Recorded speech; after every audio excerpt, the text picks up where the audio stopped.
Hello Internet, welcome back to another episode of Pokémon Generation 1. In the last episode, we defeated Lieutenant Surge here in Vermilion City to get our third gym badge, the Thunder Badge. This time, we're going to be heading back north to Cerulean City.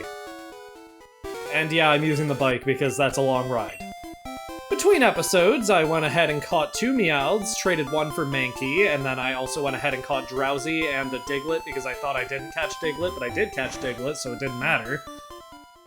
As well as trading Charmeleon and Squirtle into our save file for Pokemon Blue version in order to register Charmeleon and Squirtle in our Pokedex. It's gonna be a pretty effective way of getting the starters into the Pokedex without really, needing to glitch the game to catch them. That was my big thing, is I didn't want to have to use the glitch to get too many Pokemon, because while it is useful for shiny hunting any Pokemon in this game, which, that's a whole other can of worms, don't worry, we'll get into it, but yeah, anyway, our destination this time is out here, Route 9. It feels weird being on Route 9 after the 3rd badge, because in Pokemon Black and White, Route 9 is like the second to last route in the main story. But here we are, and we're just here. I'm gonna get off the bike. I gotta get in the habit of being off the bike to let the actual route music play. My Pokemon are not healed. I will be right back. Annabelle's the only one who's taken any damage, but I want them to be healed. Alright, went ahead and healed up. Let's get into this battle. You have Pokemon with you! You're mine! I am not yours, I'm my own person, thank you very much. But this brings me to something I want to make a correction about from the past few episodes. I kept mentioning how lucky Annabelle has been getting critical hits with Slash, but it turns out, even with a speed stat of only 65, Sandslash has a 99.6% chance of landing a critical hit with Slash. In fact, there's only one Pokemon in the game that doesn't have a pretty much guaranteed chance of getting a critical hit while using Slash. And do you want to know who that Pokemon is? He's in the party. He is in the room with us. Didn't mean to switch him in, but get him, Ducks! Farfetch'd only has like a 93.5% chance of getting a critical hit with Slash because its speed stat is 60. Whereas if it was 65, that would literally make up the difference and it would still have the guaranteed chance. Every other Pokemon that can learn Slash is guaranteed to get a critical hit. Except for that 0.4% of the time, but you know what, that's fine. Ducks, come on, I know you got this. Okay, well, you are level 5. You put up a pretty good fight for a Pokemon that's level 5. It's like we said in the bio, Ducks isn't meant for battling. I just meant to check Ducks' status, but I ended up pressing A too fast without thinking, and here we are now. This brings me to another thing I wanted to talk about. So, it's no secret, I did a big reboot of this channel a few years ago, where I was not happy with the way Let's Plays were coming out. I was constantly starting series and never finishing them, and it just felt bad that it kept piling up to a point where I knew I was never going to fix it, and I decided, okay, well, let's just restart. So I did. My first Let's Play of that original Winternet era, was a long time ago, when I was still living with my dad and, like, probably in middle school or early high school. I wasn't living with my dad if it was high school, but either way, I remember recording it at my dad's house. And that Let's Play was Pokemon Fire Red. I've hinted at it before that my main goal with this Let's Play is to make sure it is better than that one, because I think it's one of the worst things I have ever uploaded. But I will say, I really ended up liking the team I used in that Let's Play quite a lot. I ended up using a lot of Pokemon that I wouldn't normally. Like I used Golem, I used Alakazam, which Alakazam is broken, but, you know, that's fine. Oh no. Oh no. I thought I emptied my bag! I need to lose, and fast. Quick, sir! You were bored? Okay, I'll give you something to do. Beat the shit out of all my Pokemon, please! So we are kind of past another little point of no return, so the only way we're going to be getting this item without losing a battle is coming back later. And I don't think this item is necessarily, like, anything of worth, but I mean, I don't want to miss an item, come on. I'll cut ahead to when I either lose or somehow miraculously win. I ended up winning. There was no way Annabelle couldn't win that fight. This guy had an Onyx. Okay, what items do I have? Well, no, there's other trainers on. I'm just gonna lose because we've already lost multiple Pokemon and I don't have revives. You! Who's that walking with those good-looking Pokemon? Are you flirting with my Pokemon? Junior trainer male, okay. Growlithe, of course, another Pokemon that's gonna struggle to destroy me. Okay, I'm just gonna continue talking about what I was talking about before. On that original Fire Red Let's Play team, I ended up using Farfetch'd, and my justification was, from Generations 2 and onward, Farfetch'd has a signature item that effectively doubles its critical hit rate, making it so Slash will more commonly land as a critical hit, because it's not guaranteed in future generations. And it isn't for Farfetch'd in the first place, which I think is even funnier, that they gave it an item to double its crit chance when that wouldn't end up making it guaranteed, but... Anyway, that's one of the few choices in that Let's Play that, like, I'm genuinely happy with, because Farfetch'd ended up being a surprisingly useful Pokemon, even outside of just using Cut. I'm glad I'm not using Farfetch'd on the team this time, because the team I have already is kind of satisfying putting it together and seeing how it sort of does mesh well, like I thought it would. Oh my god, out like a light. I just realized I don't even need to lose. This is not a point of no return. I just need to go around here. Oh my god, I'm so out of it. I panicked as soon as I saw that there's no more room for items text. This is why you gotta keep track of how many items you have in your bag, folks. Anyway, main point to the story. Farfetch'd is pretty bad, but, like, it's usable if you want to use it in future generations, but it's just funny exactly how bad it is in Generation 1. 2 Beedrills. This kid's really going crazy training his bug types. What? What a total waste of time. For me, yeah. Thanks for wasting my time. Goodbye. How did this tree respawn? I didn't leave the area. Okay. Just did some good item organization. I'm going to start doing that between episodes any day now, I guarantee. Okay. If we can actually explore the route now, please. TM30. I don't know what this one is. I hope it was worth the trouble. Teleport. That wasn't worth the trouble at all. One of the only Pokemon that can learn it comes knowing it, and other Pokemon that can learn it would rather have other moves that can fill their slots with, like, actual useful effects. But, you know what? That's fine. Something interesting about Route 9 specifically, this route was the absolute bane of Twitch Plays Pokemon, because, I mean, there's a lot of narrow pathways with ledges to jump down, and most of them lead to dead ends, so you can imagine how that goes with thousands of people controlling the direction of the player character in a Twitch chat. Yeah. It was not fun being there for that. I wasn't even, like... I don't know. With Twitch Plays Pokemon is weird because I have memories of when it was going on. I know I was there, and I don't know. I don't think I participated, but I did watch. Occasionally. But when I was that young, there was only so much attention that Twitch Plays Pokemon could hold in my life. I know most of it, the lore from it, from second-hand sources, but I do remember it. That was a huge event for the kind of just the internet as a whole. And if you aren't familiar with Twitch Plays Pokemon, it was basically this game being emulated on Twitch, and every time a user inputted a button command, that would control what the player does. It was pretty ridiculous, and it's probably what this particular set of Pokemon games is most well known for these days, other than, you know, starting the Pokemon series. It's an iconic series. I don't know if I can call it a series when it was just one really long live stream, but it was iconic.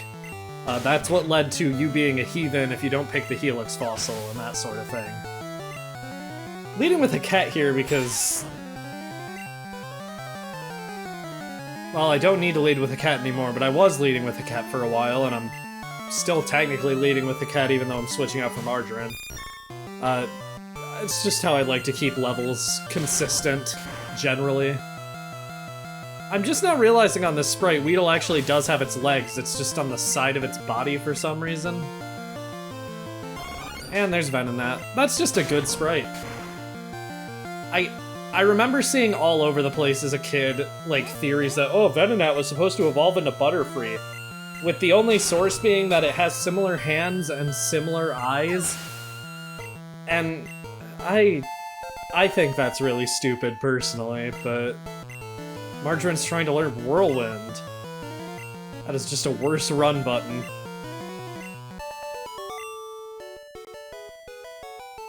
My bugs! I was gonna say my bad, but then he threw a curveball at me by saying bugs instead of bad. This guy's taking Rock Tunnel to go to Lavender. I don't think I can keep showing all these battles. I don't think they're gonna be that interesting. What do you got? Prove me wrong.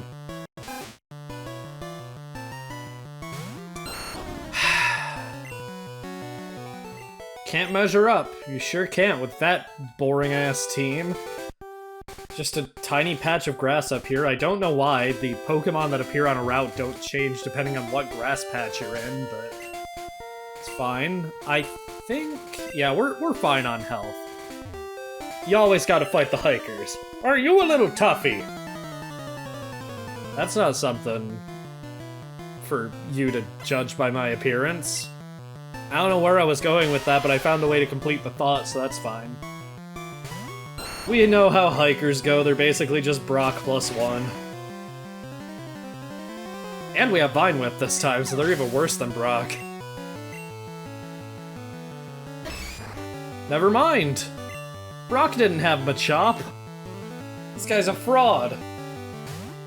Or is Brock a fraud? I don't know. I don't know how that would work. I mean, if this guy's copying Brock, but then he has Machop, well, I guess I'll have to wait. I'll reserve my judgment to see what his last Pokemon is, because if his last Pokemon is Onix, then he's just a bad copy of Brock, because he messed up on the party. If it's something else, maybe Brock is ripping this guy off, or maybe nobody's ripping anyone off. Who knows? Cat grew to level 28. Geodude. Okay. I guess you can be a bad Roxanne ripoff? That works for me. That was a funny sound effect for that animation. What's that? Haha! Kids should be tough! They should be, actually, that's true.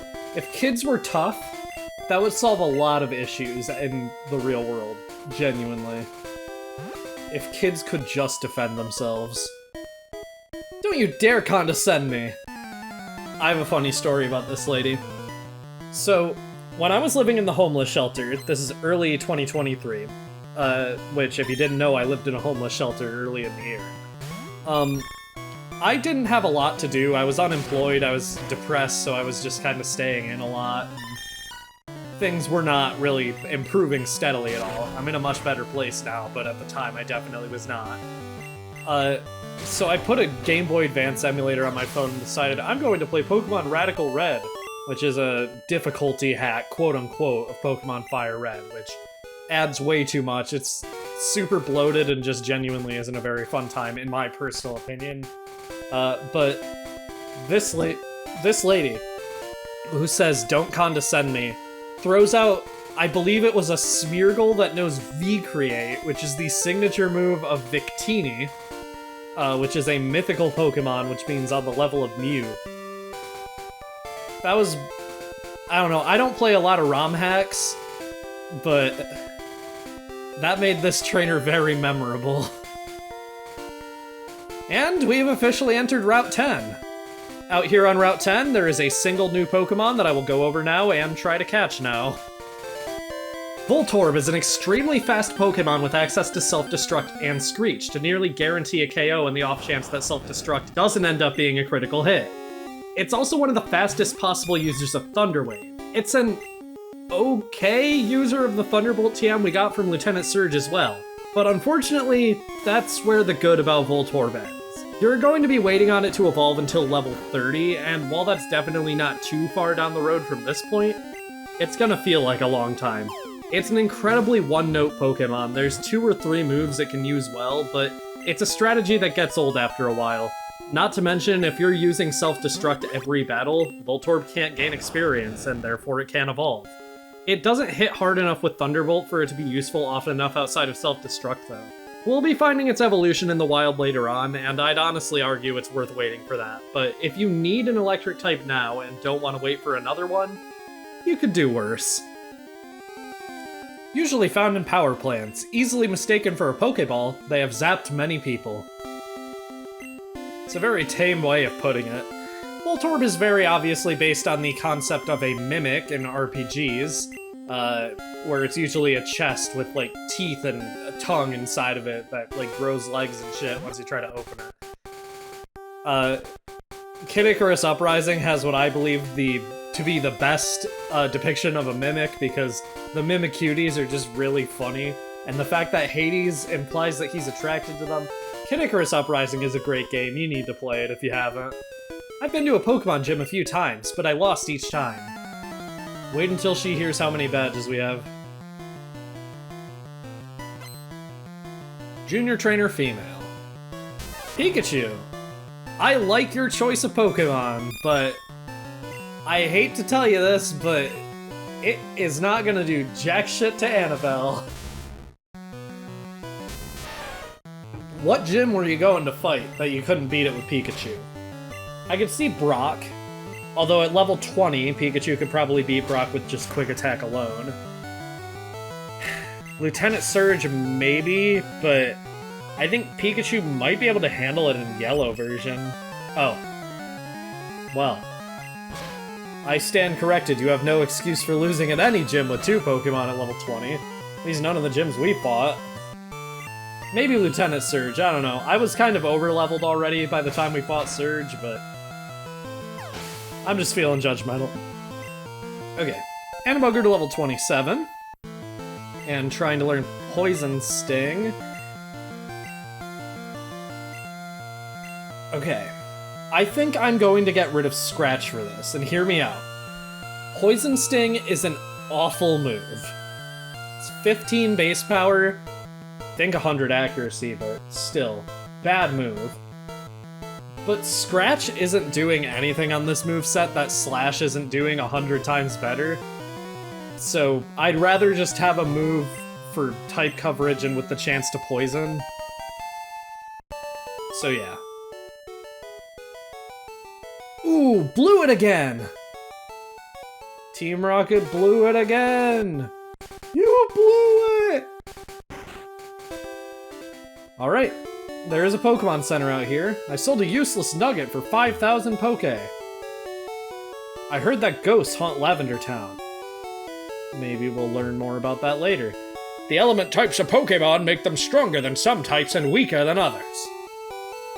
That's true in multiple ways, I'd argue, because some types are just objectively extremely weak. So I was gonna deposit the Voltorb I caught, but actually, Voltorb is a great Pokemon to catch even if you're not using it on your team, just because it can learn Flash, which you are not going to want to teach to any Pokemon you're actually considering using on your team. Butterfree can't even learn it in Red and Blue, but it can in Yellow. If you have a Butterfree that you're thinking of getting rid of soon in Yellow version, it can learn Flash, but I'd still just teach it to a Pokemon that you're, you know, not planning on using. And now that we've taught that to Voltorb, I'm actually going to go ahead and deposit it in the PC. With all that done, we made it through Route 9 and made it through the part of Route 10 we can explore. There's a river here, but we don't have a way of crossing it yet, so we'll have to deal with that when we are able to cross it. Next time on Pokémon Generation 1. If I can make it to the sign. Rock Tunnel. We'll be entering the Rock Tunnel and trying to make our way to Lavender Town. See you guys then.